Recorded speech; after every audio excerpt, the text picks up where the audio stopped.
The Detroit Lions were back in Allen Park for another training camp practice, which can only mean one thing: another training camp observation starting right now.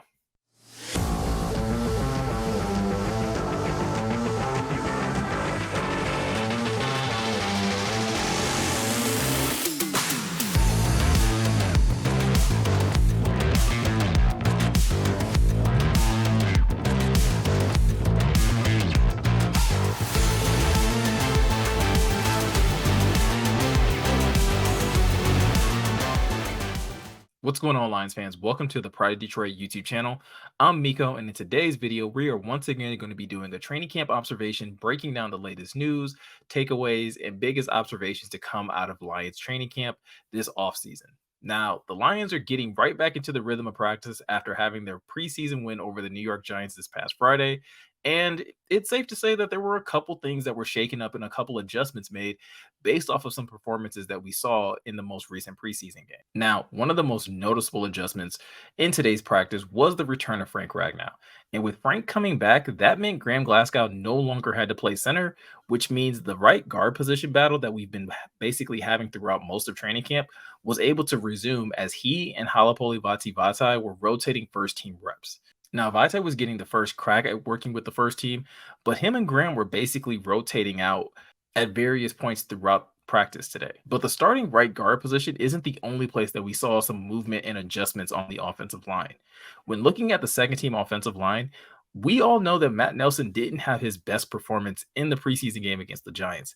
And apparently the coaching staff noticed that as well, as they moved Matt Nelson over to the right tackle position and moved Jermaine Ifedi over to the left tackle. Now, it's kind of early to say if this is going to be a permanent change, but I do think it's fair to assume that the Lions saw how Matt Nelson kind of performed and probably weren't overly happy with it. And they probably looked at how Ifedi performed over at the right tackle position and felt like giving him an opportunity to play at left. Now, this is going to be something that we're going to have to keep an eye on as the Jaguars come into town for this week's joint practice. But if Ifedi is able to put together some really strong performances at that left tackle spot, it could go a long way to making the Lions feel more comfortable while having some depth behind Taylor Decker. And with the fact that Ifedi can play left and right, again, you kind of cover your bases in both situations. Now, it is worth mentioning that when the Lions were using a specific swing tackle, that role is still going to Matt Nelson, and it's a role that Matt Nelson has, operated in very well throughout his time in Detroit. Again, it's possible that that's a role that they're just comfortable having Nelson in, but the fact that he's no longer playing left tackle, or at least wasn't playing left tackle today, is something to kind of keep in mind as we continue to go throughout the rest of the week in practice, and something to keep an eye on when we go into the next preseason game. And one final adjustment that was happening on the offensive line that is a bit of a new development that's worth mentioning is revolving around fifth round draft pick Colby Sorsdal. Now, Sorsdal has primarily been repping with either the second or third team at the right guard position. But again, with some movement kind of happening with, Graham and Vitae both rotating between the second and first team right guard positions, the Lions are now choosing to get Sorsdal some work at the left guard position, which again, it kind of speaks to how much they are willing to put on his plate and probably how comfortable they feel with him learning the right guard position at this current moment. If Colby is able to showcase the ability to play both left and right guard, it only makes and adds more value to the old line depth that Dan Campbell has basically already stated that he hasn't seen a whole lot of separation from. But if with both Ifedi and Sorsdal showing the ability to play both sides of the line, again, you kind of cover both bases with one guy being able to play multiple roles. Now, the offensive line wasn't the only place we were seeing some new faces. Today, we actually got our first look at Teddy Bridgewater taking quarterback snaps with the Detroit Lions today. And let's just say he made a good first impression with his first pass going for 25 yards to Jamison Williams. Now, Bridgewater didn't get a ton of work in, which is pretty normal considering the fact that he hasn't been here long and he's clearly still learning the playbook. But if you've had a chance to check out his press conference, it's pretty impressive. Teddy is definitely showcasing the leadership ability that Dan Campbell has gushed about when talking about him. Teddy took the time to talk about how he looks at this as an opportunity for him to be able to give back to the game when talking about mentorship, and how he's not afraid to basically pull guys aside and have conversations with them on areas where they can possibly improve their game. And I'm sure by now you've all seen the clip where in regards to what he had to say about Jamison Williams and how he believes that Jamison has really special talent and how he's really looking forward to working with him and helping him reach new heights in his game. And what it's worth, Teddy's not just talk. He did it on the first day, pulling Jameson aside, along with a couple other wide receivers like Dylan Drummond and Ozigbo at the running back position to get additional throws in and get additional work in with those guys. As someone who wasn't overly excited about this move when it first happened, this is the kind of stuff that actually does get me excited because it showcases what Dan is actually looking for and really highlights a skill set that Teddy probably has that not a lot of other quarterbacks have in the NFL, and that's the ability to not just have command on the field, but also take out time to work with guys off to the side and help them be better in their game as well. Now, when looking at the defense side of the football, the Lions had a couple players out with either illness or injury, and that gave opportunities for other guys along the defensive line and in the secondary. When looking at the defensive line specifically, both Romeo Okwara and John Cominsky got opportunities to work with the first team defense.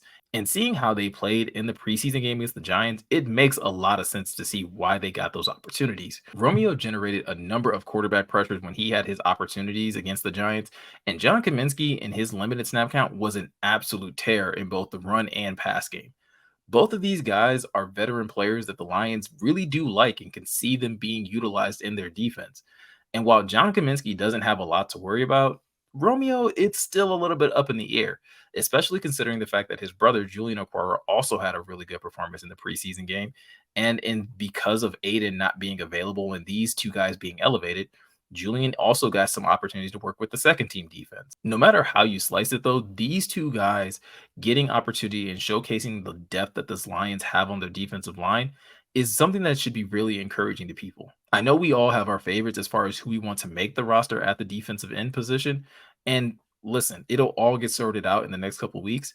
But as of right now, the ability to have both Romeo and John Cominsky is something that Lion fans should absolutely be excited about. Now, another player that Lions fans should be excited about is Derek Barnes. And Derek Barnes is a player that seems to sometimes get lost in the shuffle anytime Jack Campbell ends up having a good game, which is absolutely the case when you look at the Lions preseason game against the Giants this past Friday. But rolling into today's practice, Derek Barnes once again stood out and had a flashy play by getting another sack on the quarterback and at least showcasing the ability that, like, hey, if he's not going to be like the week one starter, he's not going to not touch the field. Derek Barnes has greatly improved his game and is definitely putting up a fight against Jack Campbell in terms of who's going to be the week one starter. And I could definitely see a scenario where both of these guys are rotating in and out on any given series, as the Lions just seem to have a little more depth at linebacker than we probably all thought going into training camp. So while a lot of us are getting excited about Jack Campbell, we definitely shouldn't forget about Derek Barnes either. And the last update for today's training camp observation, I got to give a shout out to Brian Branch once again because, hey, first of all, he's my guy. And secondly, listen, it just seems at this point that we got to continue to acknowledge the growth that this rookie is having and his ability to make plays at any given time. And once again, he made a spectacular play in today's practice, reading a pass route to Jameer Gibbs and being able to tip the pass to himself and get an interception. Listen, Brian Branch is still continuing to work with the first team. He's continuing to still get those nickel reps, and CJ GJ is continuing to work at safety. We all know what Aaron Glenn said about not reading too much into reps, but again, getting this far into the offseason and things not changing a whole lot, again, try to talk me out of Brian Branch being a week one starter because I don't see it happening right now. This young rookie is definitely showcasing star ability.